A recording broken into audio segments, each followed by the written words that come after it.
Underdog. Unleash the power within. True Underdog, unleash the power within. We have got an episode today that is going to be epic. We have Dr. Jacob Glanville as our guest and our co-host, John LeBlanc. How are you doing, Dr. Jacob Glanville? I'm doing great, Jason. Thanks for having me on. And John, how are you doing? Doing fantastic. Excited to be here. So John's in Michigan. He's really excited about this show. For all the listeners and viewers out there, you guys are definitely in for a treat. But Dr. Glanville, let's introduce yourself. Tell us who you are, what you've been working on, and where you're at right now. Sure. So, I'm Jake Glanville. I'm the founder, CEO, and president of Distributed Bio. Also, the spin-out we're creating called Syntivax. We have been working since 2012 when I launched the company with two friends to develop new antibody-based therapeutics. These are broad-spectrum vaccines and engineered antibodies that do a better job than our bodies would do at fighting pathogens, which conveniently means this year we are applying our technologies to the novel coronavirus. So we're spinning out Syntivax, which is holding that new therapeutic. Mm-hmm. We just had multiple national laboratories confirm that antibody is super potent at neutralizing viruses. But then also the really exciting thing is that it protects hamsters from getting coronavirus. So if a hamster gets our antibody, it's chilling. And so right now we're moving that forward. We're happy to report that hamsters no longer have to worry about the coronavirus, and for them the process is over. But the exciting thing, of course, is humans, and that's what we're moving towards next. That is so cool. And I know that you're on that Netflix show Pandemic, correct? Yeah, that was pretty crazy. John and I were just talking about that. So last year, Netflix followed us around for about 7 months while we were working on our broad spectrum vaccine technology. And that went from super humble roots where we were testing it out in a pig farm in Guatemala where I grew up. And ultimately we ended up winning a Gates Foundation grant. And now that work is moving on towards human clinic as well. That thing came out on January 22nd and we were having like a launch party and all my team members were like, I don't know if we're going to look good or are we going to be portrayed effectively. And I was like, guys, just chill out. Like there's 10,000 things on Netflix. Nobody's going to watch it. Oh, yeah. And then that same week was when China suddenly drops the bomb and quarantines 57 million people. And so suddenly we're on the front page of Netflix and like I kind of woke up and I was hearing this bing, bing, bing, bing, bing, bing, bing, bing noise. And I look over, my phone is just exploding like on every channel. And so that was January for us. Wow. Oh, and go ahead, John. That is wild timing. So walk me through, you guys go through this it was recording all last year, correct? Yeah, they were following us around so I thought it was a good idea that Netflix reached out. Well, first off, I didn't know it was Netflix. It was ZPZ reached out and I didn't know who they were. They called me up and they said, hey, we'd be interested in following you around and videoing your vaccine effort. And my first response was like, who sent you? Because I wanted to make sure it wasn't like an anti-vaxxer group or something. Right. I'm willing to talk to anybody. I just, I want to have people have a fair assessment. And then I found out who it was. And I was like, we're a small company. We have a really cool idea, but we're a small company. So I actually think that we should let them see everything. And I think if people saw the kind of science we were doing and how hard it is and the challenges, but also the successes, then maybe they'd take a more friendly view towards medicine. That is not just, a bunch of rich people being like, oh, how do we like give everyone autism? It's like actually people working hard to try to make medicines that matter. And so we let these guys into our lives and I had no idea how much it was. I just thought they're going to film for like a week or something. And instead they're like in my living room, they're flying down to Guatemala with me twice. They're following us around in like Washington, DC. And you don't get to see a review. Like they don't show you the cut. So you're completely at the mercy of how they think. Oh, wow. Interpret your life. It's kind of scary. Yeah. And so January rolls around and, it was like tense behind the scenes. You had some people that like didn't want to be on camera at all. And you had other people who are like, get out of my limelight. I need to be the center, the star. And you're trying to like get science done while all that's happening at the same time. But, we went through it and January rolls around and then we see it and it worked great. We really liked the documentary was fantastic. And it was crazy timing because it was like January, that comes out the week of the 22nd.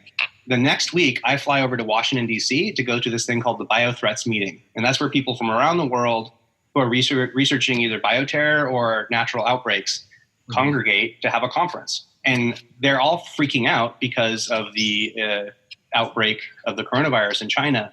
And I go down the lobby of the building and I brought my wife and my baby with me. It was like 3 months old because I was tired of traveling without them. Right. They're up on the 5th floor of this building I go down to the first floor and I see Fauci. He's giving his presentation and he's just like, we need to be realistic that this maybe is no longer containable in China. And I noticed he wasn't shaking anybody's hands. And suddenly I'm looking around and I'm like, wow, we're on the 5th floor of a powder keg. Like someone in this room might have this virus right now. So I like tactically retreated back up to my room and I prepared the slides that I then presented to DARPA about how I can make an antibody against the novel coronavirus. And that was basically the start of our therapeutic program. You know, when you mentioned those people that get nervous of shots, my wife is a huge, we've got 4 kids and a granddaughter. Everybody's got to get the flu shot.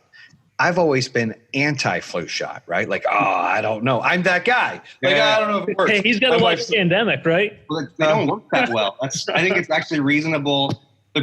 Everyone would be stoked about flu shots if they worked as well as like rabies shots. The problem with the flu shot is it works about 40 to 60% of the time. And sometimes you get a bad flu and you're like, I got the shot and I still got the flu. And that happens to enough people that everyone's sort of confused about whether it's any good or not. I think if it worked 100% of the time, you got the flu shot and then like it was like tetanus for the next 5 years, you don't worry about getting the flu, then you take the shot. Yeah, I would agree. She's adamant about it and is hopeful and excited about where, technology will go in medicine. So she gets excited. Hopefully something comes out soon. So the show comes out, things start exploding. I'm sure you're getting interviewed like crazy. What's going on? You've passed it through hamsters. What is the next step? Like, what does that look like now that you've got it approved and hamsters can no longer get corona? What is the next tier and what is the time frame? Yeah, so right now there's sort of 3 things that happen now. One is manufacturing the drug. So you have to produce it to this super high quality. It's called GMP CMC. We're doing that with 2 different partners. I'm basically doing the traditional method that takes like 6 months. And then I'm also working with a second partner called SwiftScale that's much faster, but it's a little riskier. And my strategy is just like any river I run into, I'm building multiple bridges to make sure my army gets to the other side no matter what. And so that's happening. In parallel, you have to do this thing called safety and tox. And that's antibodies are super safe, but you still need to check. And so they basically give a high dose of the antibody to a rat to make sure it's fine. And then they also take the antibody and they have a whole bunch of tissue slices from cadavers and they basically from humans and they go and put the antibody just to make sure the antibody isn't randomly sticking to heart tissue or anything. That's the best stuff that they can do to check before they actually give it to a person.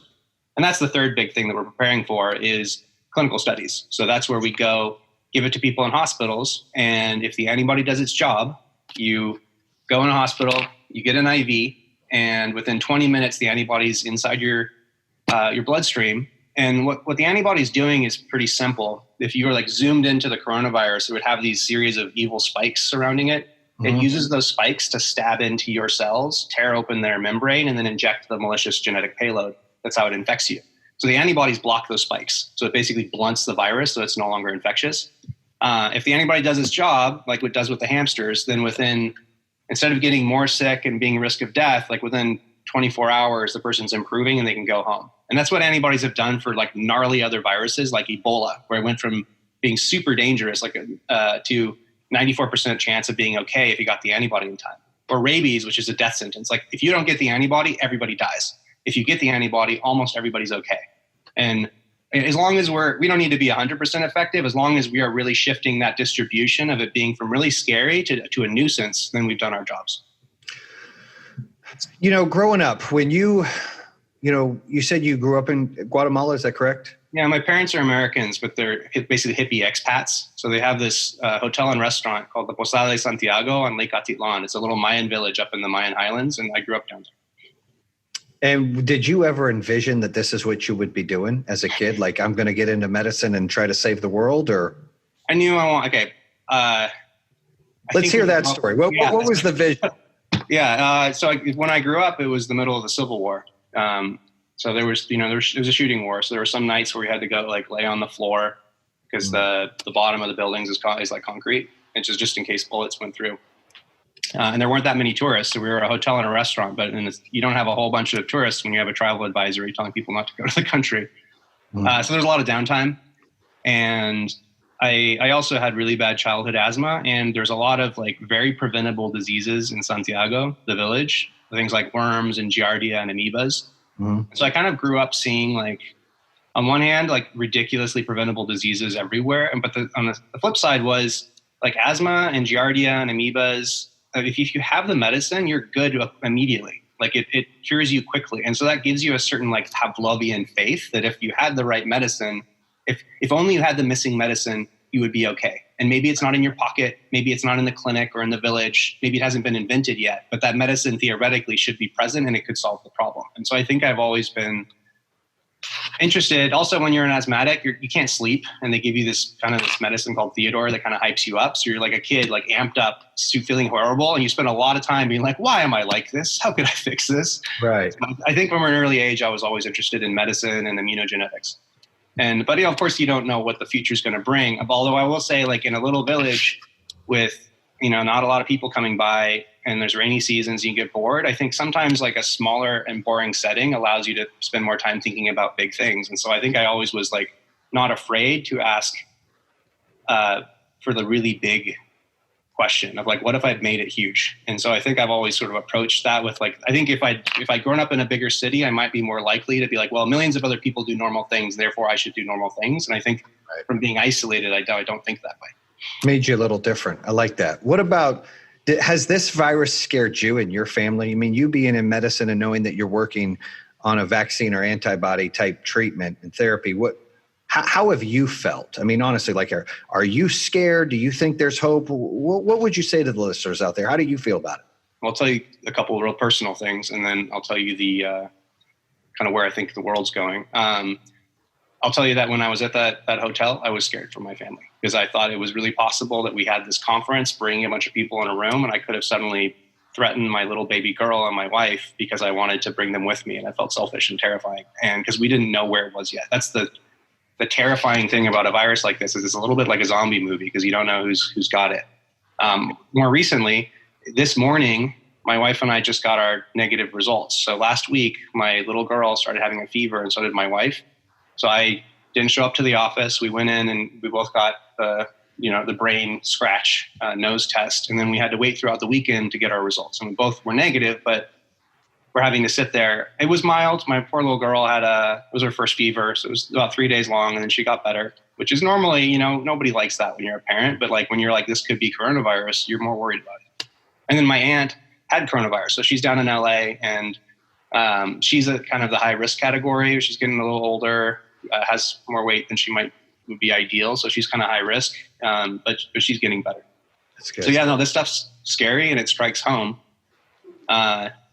I had to shut my whole lab down in March. So we've been working on it since late January. We decided we're going to make an antibody therapy. We've been hustling through the whole thing. And then March 16th, I get into the office and everyone's not working. They're staring at the big screen we have up, and I can see like the police chief and the mayor of San Francisco announcing a shelter in place where everyone needs to go home and hide. And I'm like, oh, fuck. The very thing we're trying to cure is going to stop us from finishing the job. And that was immensely frustrating. And we found this thing called Exception 10B that says that you can keep a business open for essential operations in biomedicine, which our COVID program of course would apply to, but I couldn't like in good conscience ask my team members, no, you have to keep coming to work. They were all worried. And the other company in the building, they had all flushed out their entire side of the building and gone home because they had a COVID case. So this thing like was coming into roost, right? That's kind of how it felt. It was just like this noose from around the world, and suddenly it became very personal. But like that night, I contacted a limited number of team members and was just like, if you want to come back on a volunteer basis just for working on the COVID project, let us know. And everyone can do it like anonymously. Just tell me. If anybody doesn't feel comfortable and we don't have enough of the right expertises, I'll just tell everyone. I won't say who said it. I'll just say, look, we don't have a quorum. It's like a shooting squad where like one person doesn't have the real bullet, so everybody has deniability. Yeah. But then the next morning, so I woke up, I felt defeated that night because I really felt like we were going to lose this chance and maybe never know whether we were going to be successful. And I woke up to an army.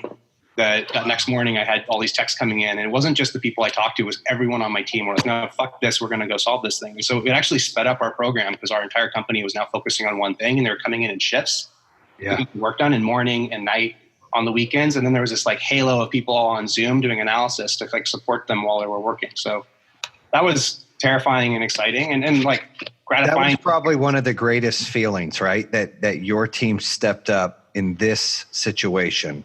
it was for the better of what needs to happen. I mean, I know that's probably emotional because that's a big deal. I mean, I know me listen to it's kind of emotional, like, wow, that this is what it's about. People stepping up in a time of need, risking themselves to try to fix the world. I mean, that's really, you got a great team. I feel humbled to be able to work with them. Yeah. How big is your team, Jake? About 30 people, 32 right now. Wow. That's cool. No, we punched up because there are these big other companies that were working on the same project. And I mean, what we have is a technology advantage. We use computational immunoengineering, which is an area I pioneered working on, which is using genomic sequencers and high throughput data generation and some nifty bioengineering technologies that won Nobel Prizes recently to help us discover antibodies way faster. So like my trick was, that's what sets you apart from all, because you got to factor, like, there's all these other companies working on this, right? So I feel like, just from what I hear and see, like, it's this race to this vaccine, right? These other groups had $25 million money, sets of money up front from this thing called P3. So I talked to DARPA the day after that meeting in the biothreats, and they liked what I was doing, but they're like, look, we've already given the money out to other companies. So these other companies had $25 million. I had nothing. I just had better technology. So I basically reached the same distance, and I think our antibody's better. And it's a testament to where this technology is going to go in the next 10 years. Once it is like better distributed and properly funded, it really is like the next step up. It's like LEDs instead of incandescents. It's going to take over. Do you have companies now backing you and bringing the money to the business to help get it to that point? There's some, but no, it's an ongoing process. So I've been basically engaging with the government. So actually later today, I'm talking to BARDA. We got a grant from US AMRID MTech, but it wasn't large enough to cover clinical trials or even manufacturing. It's like a seed grant. I think it's right now, everybody's sort of struggling. It's a little bit difficult to know where do you actually go to talk to get the resources. I'm also talking to about 20 pharmaceutical companies. So my company like makes antibodies professionally. So we have like a really big network. We have 55 pharma clients. And so I picked 20 of them I think are big enough that they could potentially partner with us. And then I'm also talking to, venture groups. We had a huge number of people that were like offering to go invest in us, but most of them are like, which I really appreciate, but it was like, hundreds of private investors. And like, I don't want to take what people can't afford. And also like, if you're not publicly traded, you can't take money from like thousands of people. There are certain rules around it. So like my preference is I think governments should pay for this because I think it's a drop in the bucket to pay for a cure compared to what we're just venting out of the economy on a daily basis. But, it's hard for people to change standard bureaucracies. Right. And so I'm literally in the middle of that conversation. So that's where I am right now. I signed a contract for one of the two manufacturing groups where I'm still having to mobilize the money to pay for it. But I knew if I didn't sign it, then it would just be longer before we could start the clinical trial. So I'm like, I'll figure out the money. I have 6 weeks to sort that out. I can't wait. The patients can't wait. So I just signed the thing out like on spec as I'm moving forward. That's literally where we are right now. If we go back to January, where this whole thing started evolving from, right? January, you guys had your big showing with pandemic, right? Timing was almost perfect for this opportunity, right? And you were set up. And was your initial thought, like when this whole thing came about, you were in your meeting room, you heard about it, you're like, I can totally fix this. I'm going to attack this. I've got a team that can do this, and we can do it better than anybody out there. Like, is that what you thought, or did you have your reservations about it? So I think the moment for me that I decided I was going to do it was when I saw Fauci not shaking people's hands, because that's a smart guy, and I saw him do that, and I'm like, oh shit. Problem. And here's the thing I did was I was like, we have a problem of an outbreak. This thing could get bad, and historically we lose every time, and that pissed me off. So with Ebola, it wasn't till I think it was the third outbreak that we actually had some antibodies. With MERS and SARS, it took them a couple of years before they had antibodies. It was too late to affect the crisis. It took a year. We did it successfully, but it took us years to make therapies for HIV. We don't make therapies in time for the flu every year, right? So we always lose in an outbreak. And I thought my technologies provided this remarkable ability to win the first round of the fight. And the way I did that, and that's the thing I showed to DARPA, and it's what we did. And I was excited. You get this like thrill of a beautiful idea. And of course it could be risky and you're calculating all the ways it can mess up. But when you see it and you're like, no, actually this is a good hand at this table. I could win this thing, right? And you get the hair on the back of your neck standing up. And what I realized was that I could not have to lose every time by going back almost 20 years. And I looked it up. There's a whole bunch of data. There's 500,000 of these three-dimensional images that people create against antibodies or other proteins binding each other. And it's actually kind of cool the way they do this is they make protein, they crystallize the protein of like an antibody binding the SARS virus. They bring it to a particle accelerator. They spin up a bunch of particles near the speed of light. They start shedding crazy amount of X-rays, and then they point those at the crystal. And when it explodes, the shadows that it casts, they use a bunch of math to reconstruct the shape of the interaction. So and they've done that 500,000 times, and it's all been stored in this beautiful database, which I looked into, and I found 5 examples in that database of antibodies that people had discovered almost 20 years ago against SARS, which is a cousin of the novel coronavirus. And these antibodies, they discovered them too late. It took them a couple years to get there, so they're no damn good to help against SARS. But they were amazing. These antibodies would neutralize the virus. They would bind on the spikes to block it. They would protect mice from getting SARS. And I knew exactly every little molecular detail of how they interacted and blocked the virus. So I had all this engineering information. And the critical thing for me was I was like, I bet I could use my new technology to take those old anti-SARS antibodies and adapt them to be able to recognize the novel coronavirus. And if I do that, then suddenly I'm able to surf on 2 years of their research that they already went into proving these things are effective and powerful against a coronavirus by adjusting them to recognize the novel coronavirus. And I used this technology that I invented called Tumbler. Mm-hmm. I named it after like an old bank robbing movie, like a tumbler lock where you try all the combinations, because that's basically what my technology does. It takes an antibody and we basically splice in billions of genetic variants into the part of the antibody that binds the virus. So you just have this huge variation field, and we were able to test billions of them all at once using magnetic bead manipulation robots and phage display, DNA association, and I did it on 5 different antibodies, but basically that, multiple bridges across the river, because I figured I just needed one of them to be successful and I'd have a drug. And ultimately all 5 were successful. Some were better than others, but all 5 worked.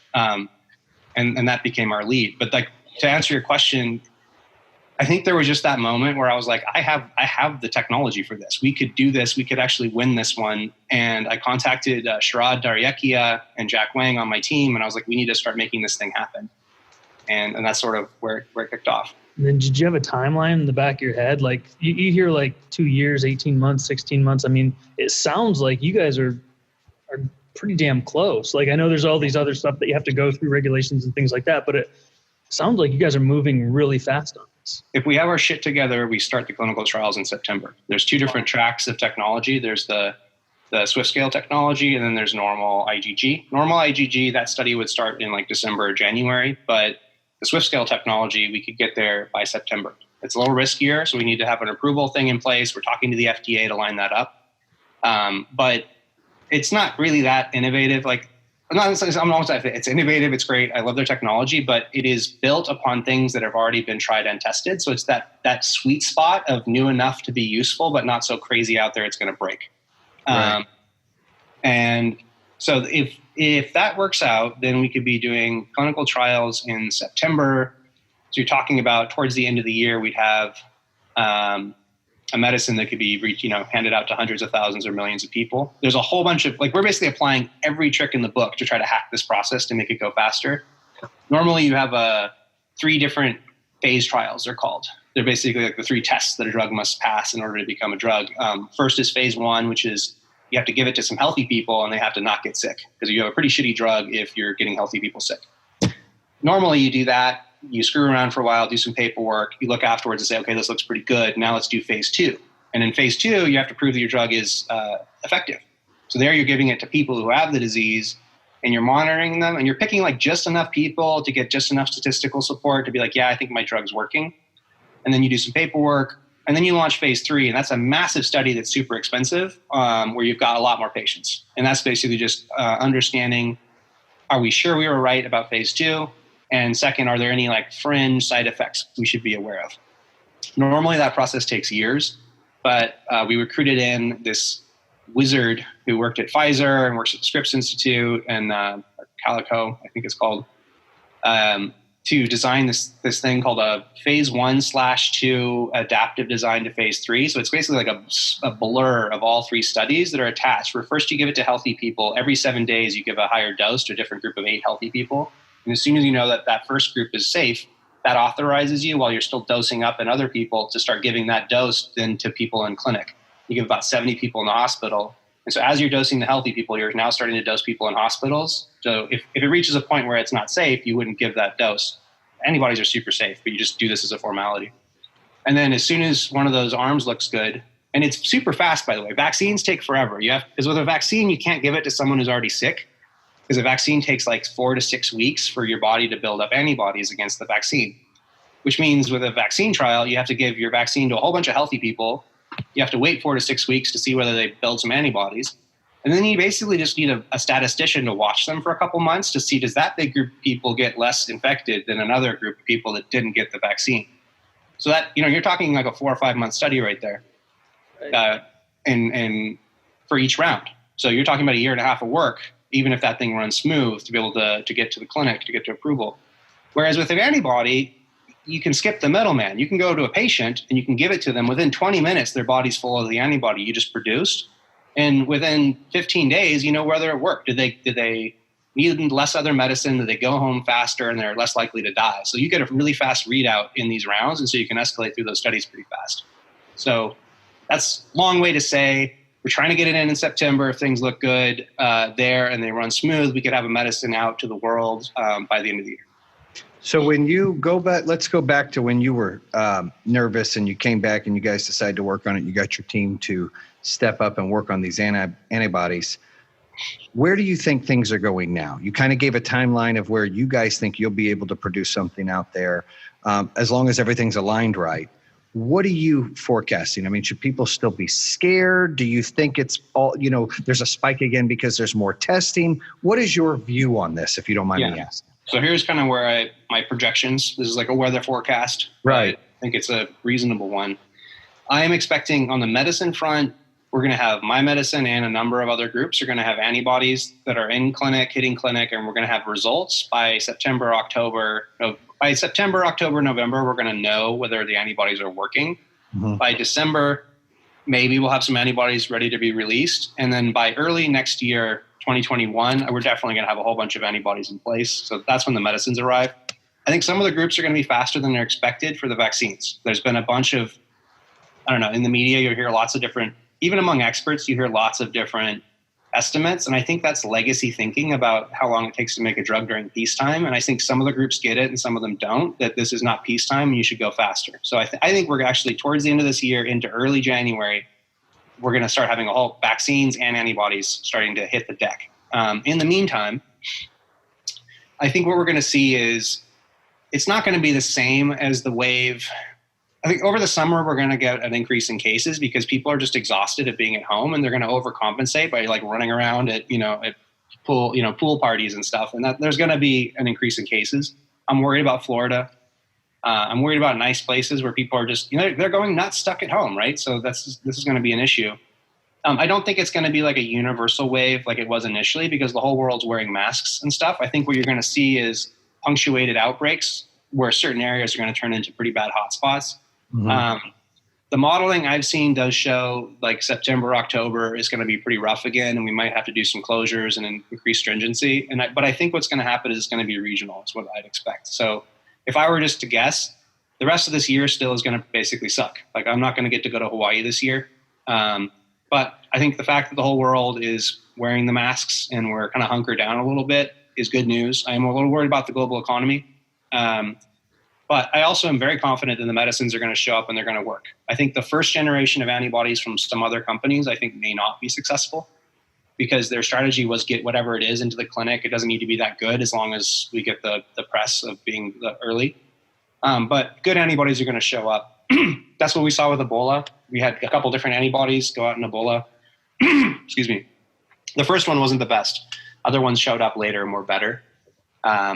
But antibodies are going to work here. They're going to be effective. I think there's also a steroid that is showing some effectiveness, especially towards the second half of the disease when you're kind of in the beginning, the virus is spreading throughout your body and infecting you. And that is causing the first part of the disease, and that's causing a whole bunch of organ damage and other weird issues, like crazy things like COVID toes and these other bizarre symptoms. This is a weird virus, by the way. It's got a whole bunch of weird symptoms.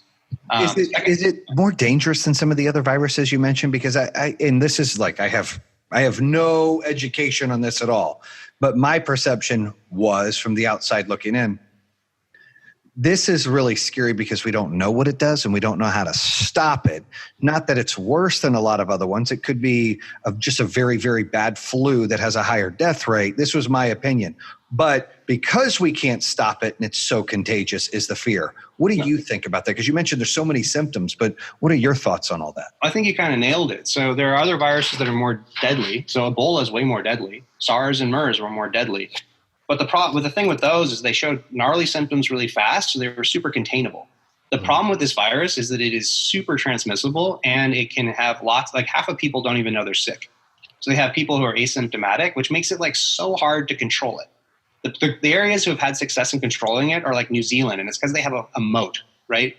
Otherwise, it's just hard to stop people who are carrying it. It's like a Trojan horse where they're bringing it from like into malls or into people's homes. They don't even know they're sick and they're just coughing a little bit. Or like there was a case of someone singing in a choir and they got 50 people sick just because the virus coming out. And the thing to think about is that 90% of people don't get that sick. Like 45% don't even realize they're sick. The other 45, it feels like a cold or it feels like a flu. They're miserable, but they will be okay. The whole problem is the remaining 10% of people get super sick. And they end up needing to go to a hospital. And if you need to go to a hospital, you're in trouble. You're at a pretty high risk of dying. Again, most people who go to a hospital are going to live.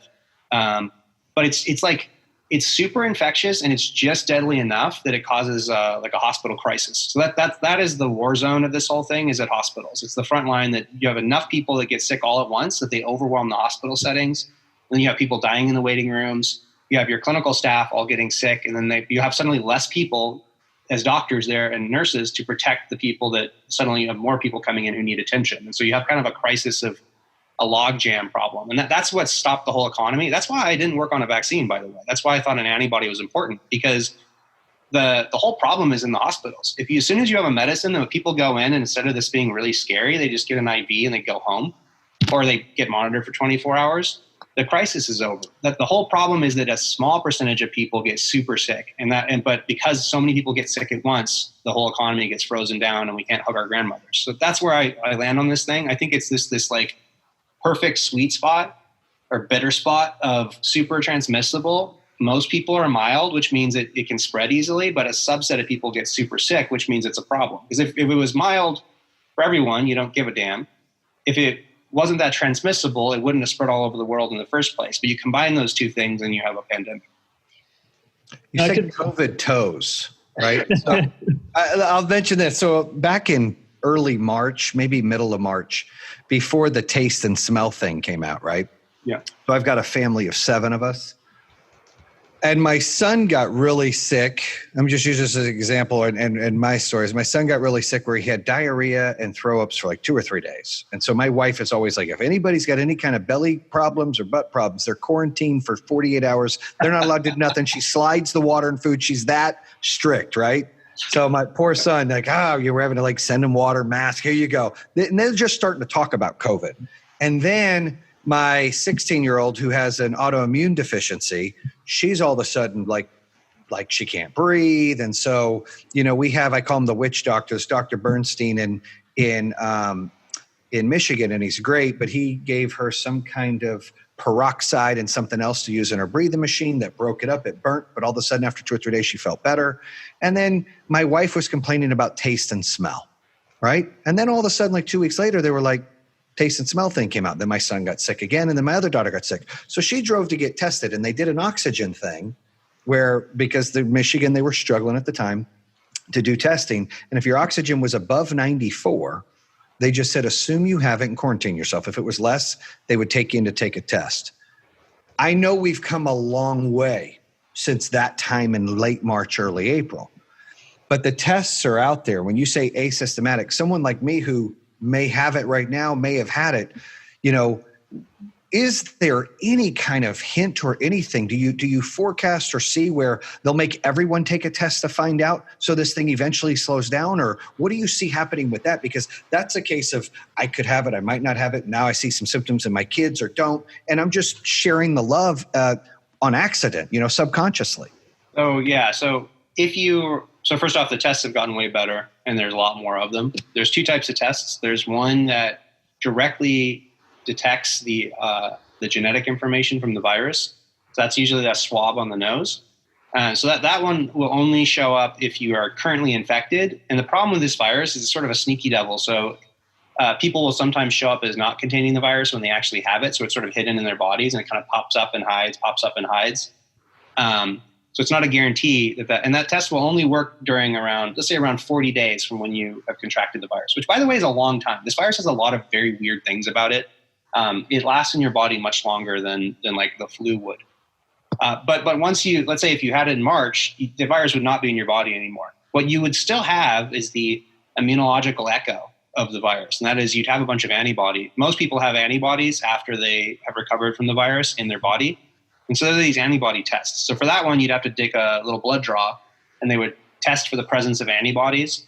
Those tests have been problematic because they seem like they have a lot of like false positives and false negatives. So some people who recover from coronavirus don't produce antibodies. Most of us do, but there's like maybe 20% of people that don't make good antibodies. And then the other weird thing with those tests is that people who definitely haven't had the coronavirus, like blood samples from 2019 or 2018, will sometimes show up as positive. And my guess what's happening there is that there's a bunch of other coronaviruses that there's 4 versions of coronavirus that cause the common cold. There's other, we don't know. We don't track viruses and we don't sequence everybody who gets sick. So I think there's extra types of weird viruses that we don't monitor that might look like very distant cousins of the current coronavirus, and they may cause some antibodies produced by some people to appear to cross-react weakly, and the tests can't tell the difference between sort of like a weak cross-reactivity and an actual response. And that's my hypothesis, but it's definitely the case that you could go test your blood right now to see, if you have really blazing hot antibodies against the coronavirus right now, then I would say, yeah, you probably had it before.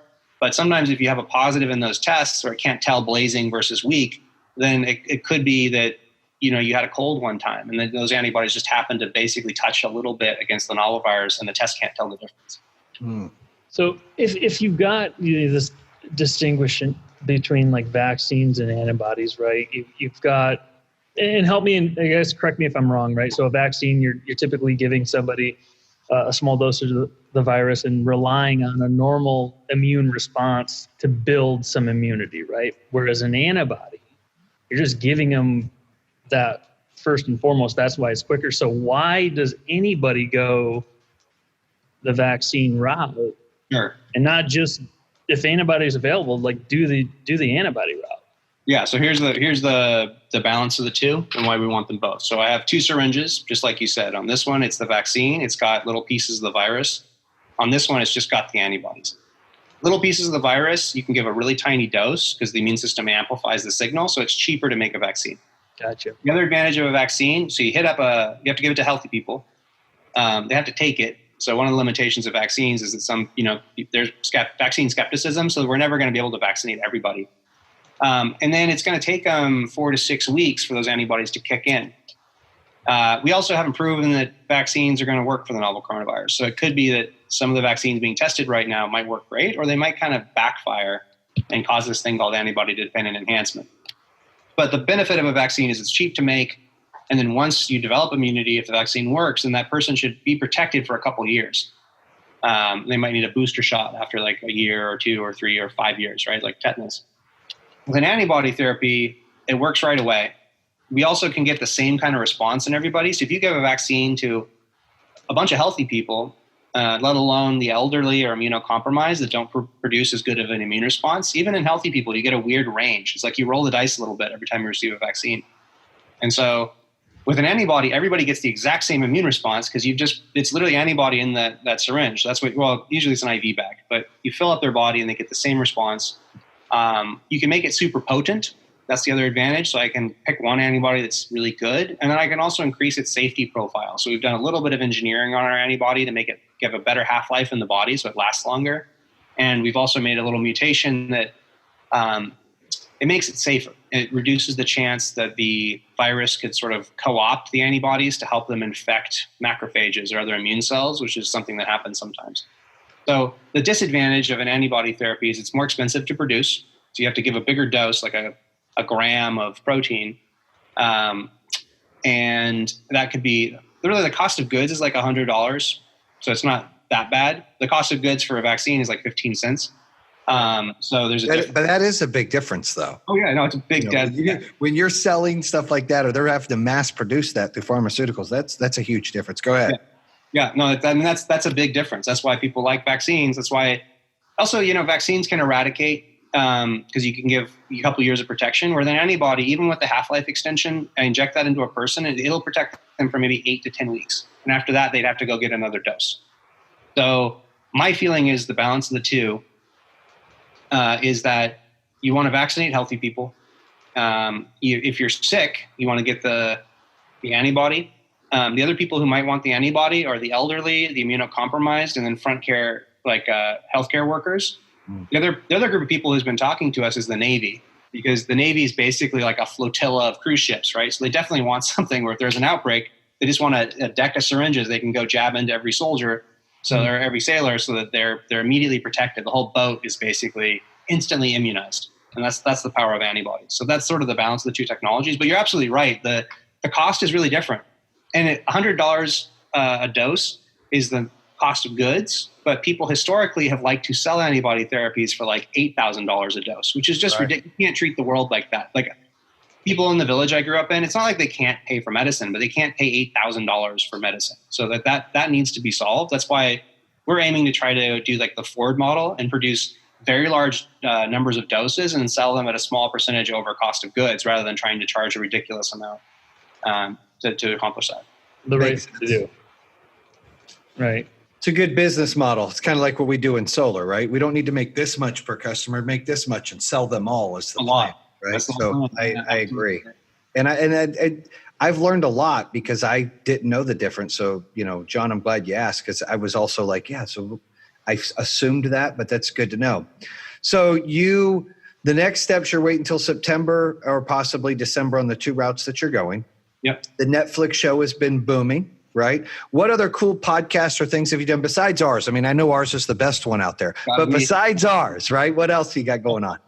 Occasionally we go up on and do some different podcasts and media appearances. I've been trying to share out that with some other team members, just because I want, the science is like, it's teamwork, and I want people to see the many faces of what make it possible. I'm really proud of my team, and I want people to see that. Part of my like radical transparency and medicine is I want people to see how the sausage is actually made, and they kind of understand the multiple people that are involved and the, different fears and drivers for people. I think it's interesting. We've been kind of doing some just straight social media. We work with a group called Apex Podcast, and they've been doing interviews with us like every week or two, and with these different team members talking about different parts of the process. And then we also have like a social media group that's literally just like, we basically were posting videos and photos as we went through our whole process. And so there's a whole bunch of people that are, I don't know, I think they're just like bored and interested. So they've been kind of following us as we've been doing this, and we kind of try to share updates. It's like cool, a little bit annoying when I post like a picture of my daughter on social media. They're like, great, when's the drug coming out, man? But it's exciting. I like that people like the science, and if we're a conduit to that, that's great. Yeah, that is cool. And it sounds like you've got a wonderful team. We're going to need a cool picture to put on as the cover for the podcast and for the YouTube. We've got a YouTube channel.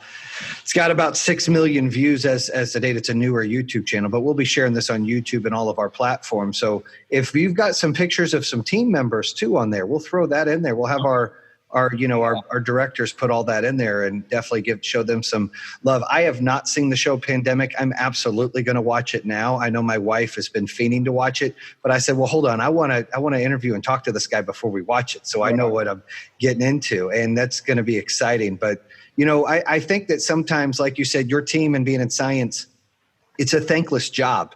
people forget to say, hey, thanks. These big companies that come out with it get all the credit. And I think it's really cool that we can talk to you and you can talk about your team of being the pioneers and the engineers behind this before it really, and hopefully things go right before it gets taken off by a bigger company that's going to mass produce it and get all the credit.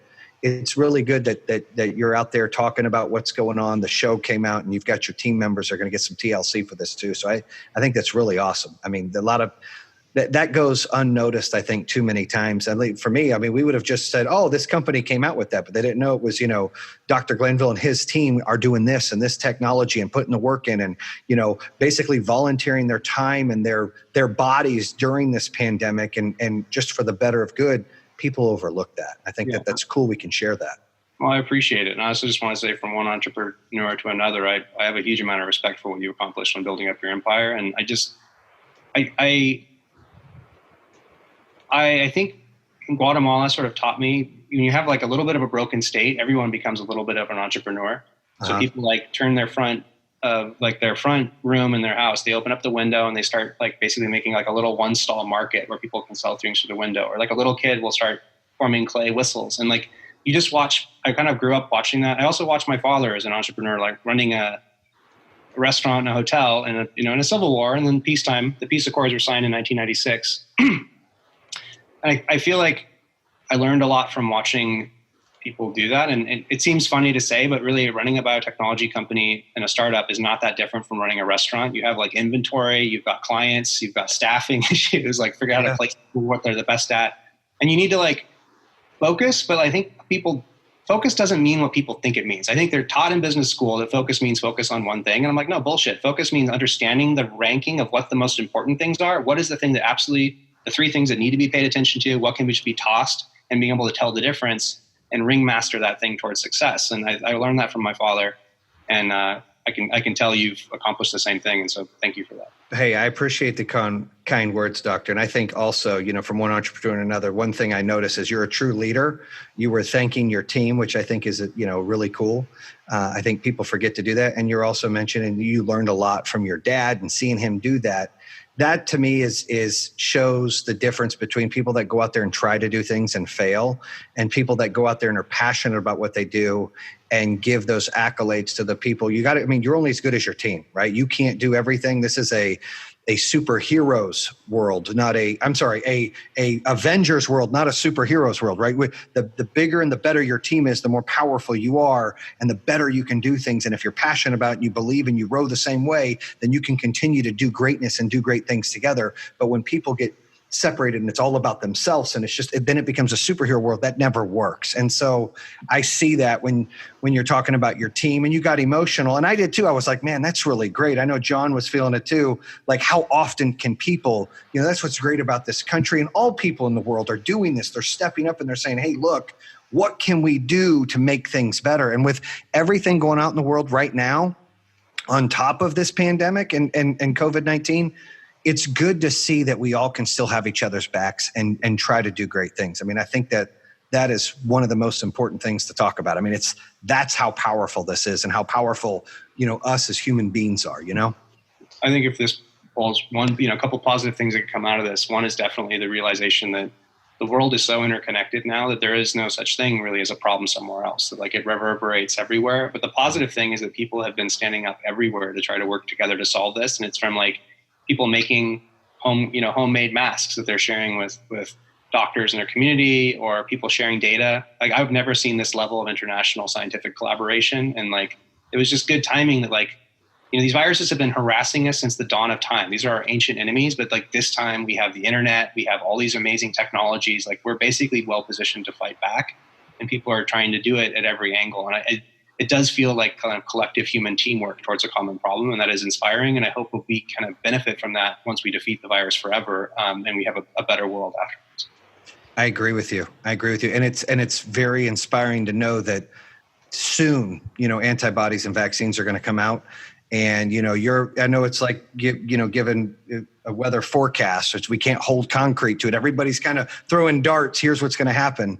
But it feels good with your expertise to say, hey, look, we might have a bumpy road in October, November, But, we go into the new year, it could be really good. And I think that's exciting news. I mean, I get worried. I'll be honest, in Michigan, I was huddled up and scared of everything. And my wife was like, we need to go to North Carolina. We need to go to North Carolina. And on Easter Day, we drove to North Carolina. When I got to North Carolina, everybody was living normal. Nobody was in their house. I mean, some places were shut down, but it was normal. And I was like, first few days, I'm like, we can't go outside. I was freaking out. And then I was like, oh my goodness, it's normal here.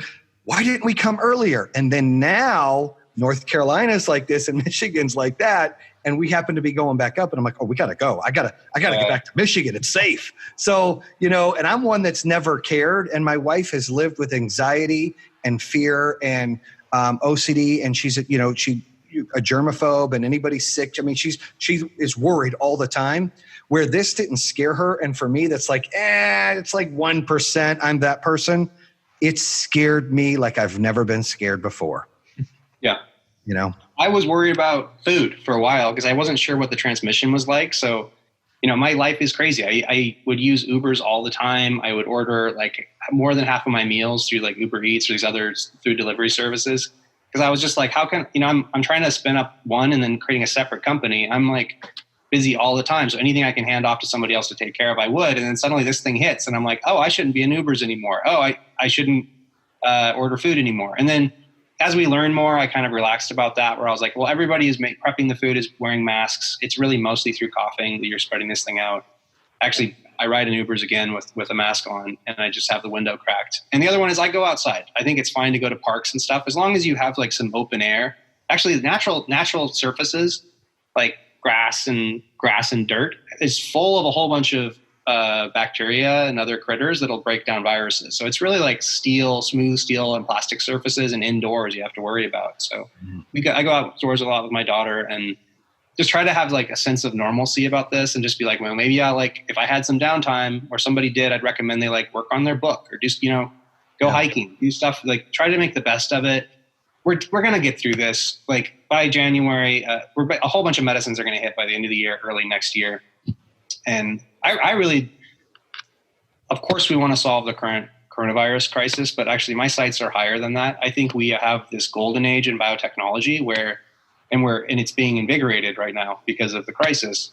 But we have the tools at our disposal, not just to like deal with the new CoV2 and then like have to start this whole thing again when CoV3 pops up. I think we have the tools at our disposal to start winning the forever war against these pathogens. That if you can make about broad spectrum vaccines, like we're working on for influenza, that don't just work against seasonal, but they work against all the flus, then flu can go away. It becomes a problem of the past. Like we used to think of the plagues and these other problems of the medieval era that we take for granted now. Our children shouldn't have to put up with that shit. They should live in a pathogen-free humanity where that is a legacy of the past rather than something they carry forward. And there's lots of pathogens out there, so solving all of them will be a challenge. But I think there's a series of swaths of pathogens that we have the technology now that we could create broad spectrum therapeutics and broad spectrum vaccines and then largely wipe them out so they're no longer a part of the human experience. And that's something that's achievable within our lifetimes.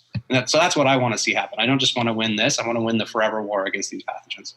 You bring up a really good point. I mean, it was just with technology, you and your team experienced it firsthand, right? Where maybe in the past we would have had to hunker down and not gather, but you gave them the option, they rallied. But more importantly, you had the ability, along with the rest of society, to continue to move in sometimes either a neutral or positive direction in a safe environment. So you had some Zoom stuff going on, some virtual stuff. A lot of companies went virtual and they figured out that they can still do, if not more, the same as what they were doing and continue to produce. So I think with that and with, I know I got together with my family week after week after week over Zoom and we socialized and we still had fun, right? So we have the technology to continue to do that, to create safe social space and solve problems. So, and not to mention, I do want to highlight this, you brought up the entrepreneur, like running a business and having, some similarities to it. And, with you and Jason, you guys are both, subject matter experts in your field. You're not just running a business, everything about your business. Like you're the guy, you're intelligent enough where you can lead and influence a lot of people on your team. So I just want to give you credit on that, just how intelligent and I can't judge. I wouldn't know either way, but you just sound, and everything that I hear and see from you is just so high level and so intelligent. I want to just give you some props on that. Thank you. The thing I do with the team, though, is I find people that are so good, they're so much better than me at what they do that they kind of scare me. And then I'm like, yeah, I want you to work with me on that. You'll see that on the Netflix documentary. So Sarah Ives is my project lead on the vaccine technology. Yep. She's a scary lady. She is sharp as hell, and she puts up with no shit. And I realized at a certain point in that project where I was like, I will fail this project with my own hands. I need someone who's better than me at being able to carry out the methodical processing of the sets of steps. And I knew that she was that person. So I empowered her to do it. And I achieved success because of that. And like, I think that's one where I notice it's a little scary because you're giving up power, but you have to just be like, there's other things I can do you have to have a center of strength. Like, no matter what, I'm going to be a remarkable ringmaster. So I need to find people that are better than me at each one of the pieces, and then surround myself with them so that I'm like, you're basically like planting seeds of redwoods, and they grow so that you can like live in their shade. And that is a success that you can accomplish. Jason's nodding his head. He does the same exact thing here at Power Home. Yeah, it is the same. I mean, I didn't know what EBITDA meant. I'm not bullshitting you. I didn't know what EBITDA meant a few years ago. I had to hire. Now I know, but This is my third business, and all three have been pretty successful. And I didn't know what EBITDA was, So, and we're going to do, $350 million in sales. So I had to hire a president, hire a CFO. But you're right. You surround yourself. You got to be the best ringmaster and the best vision. And I think that's true leadership skills. Doctor, the power of the words you just said is the difference between true leadership and not. That's it. Realizing I can't do everything. I'm not great at everything. I need people better than me to surround me to help us as a collective group do what we got to do. I mean, that's the best advice any business owner could ever have, no matter what they're doing. Yeah, I agree. You must have had the similar experience, because I think the way you built up your business is probably similar to what my father and how I learned to do it. I came into this just from learning it through osmosis, not from business school. And so sometimes people come in and they start giving me, because I did this crazy thing. I launched my company in 2012. I left Pfizer. Mm-hmm. And at the same time, I also applied to Stanford's PhD program, because I was tired of constantly getting kicked in the teeth all the time for coming up with good ideas. And they're like, oh, you're not a PhD, so we'll just take that from you now. So I did both, because I was like, fuck it. Either the company will fail or the PhD I won't get into, but I'll try both things. There's that 2 bridges strategy that I always apply. And both worked. So I just didn't sleep a lot for 5 years, and I got the PhD out and grew the company. Sleep's overrated. But during that process, I met a whole bunch of people that were like giving me a lot of, let's say, like super unsolicited advice on how to run my business, which I was always listening to, because I was like, maybe I'll learn something. But honestly, like most of the time I was like, what are they teaching you guys? Like there was all this advice that seemed, from where I came from, it seemed super non-practical. And I actually was like, I felt very lucky that I didn't learn business through their standard channels, because it gave me an independent way of assessing whether I agreed with a bunch of the things that they're teaching people or not. Some things were good. A lot of it, though, I'm just like, that seems like a really dumb way to do it. Why? It's just because everyone's taught that, so that becomes normal. So I was wondering if you had that same experience. Yeah, a lot of my teaching was by learning myself. I have to fail to learn, right? So I would, when I first opened a business, I had people who had college education. They were working for me, but I wanted them to respect what I was hiring them to do. I hired them in home security, going door knocking and selling alarm systems back in 2005. So I would go out and do it and show I can master it. And I'm a great, salesperson. I've got the gift of gab. So then I would motivate them to do that. And then it was like, all right, well, this money's coming in. How do I manage, inventory? Well, I mean, I don't need to be a rocket scientist to figure this out. I'm buying this. I got to be able to budget it. And you learn as you go. And, one of the rules I always had that stuck with me is, when you open your own business, no matter what it is, and you're building it from the ground up, you have to be used to living poor. People think that you're making a ton of money and you're paying yourself. And those people that do that usually go out of business. The people that reinvest in their company and pay themselves last. I always paid my people first, my vendor second, myself last. Everything was reinvested in the company every time. So when people get upset, I'm like, hold on, you make more money than I do. So I don't want to hear it. I'm not even getting a paycheck. Let's go. And that kind of mentality and attitude and reinvesting into the company really helped me.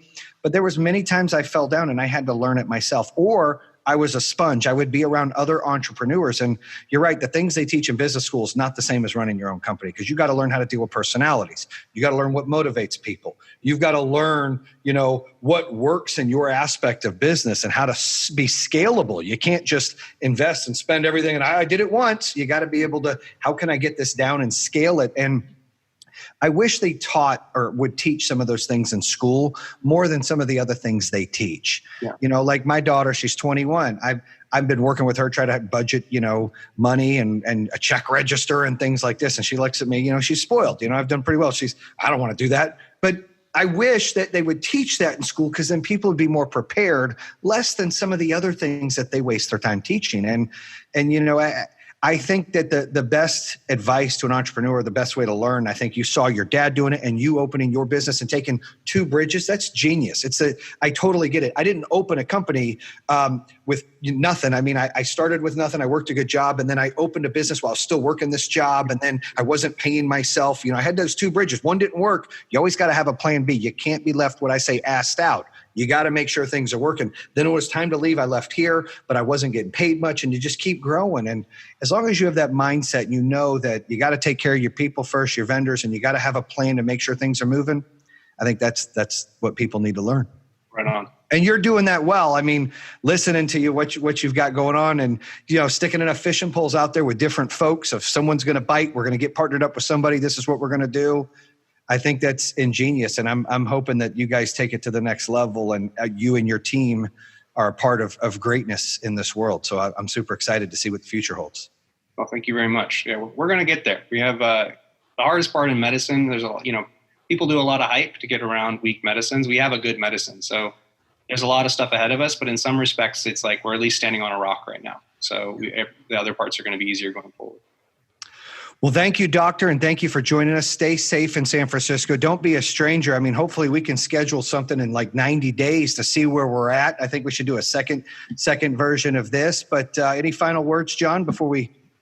No, I want to thank you for coming on. I know you're crazy busy right now. We were talking a little bit before the show, and it's just, it says a lot about you coming on, being able to share the message where you're at right now, get it out to, a lot of different people, get it out to the True Underdog podcast. So I appreciate you coming on, and it's been a pleasure talking with you. It really has. Absolutely. Super fun, guys. I just want to say I had a lot of fun with this. So thank you very much. Good. Hey, thank you. Thank you, Doctor. And that's a wrap here on True Underdog. Check us out on iHeartRadio, Spotify, Apple Podcasts. We got a badass YouTube channel, True Underdog, or go to trueunderdog.com. Bam! Damn. True Underdog. Damn.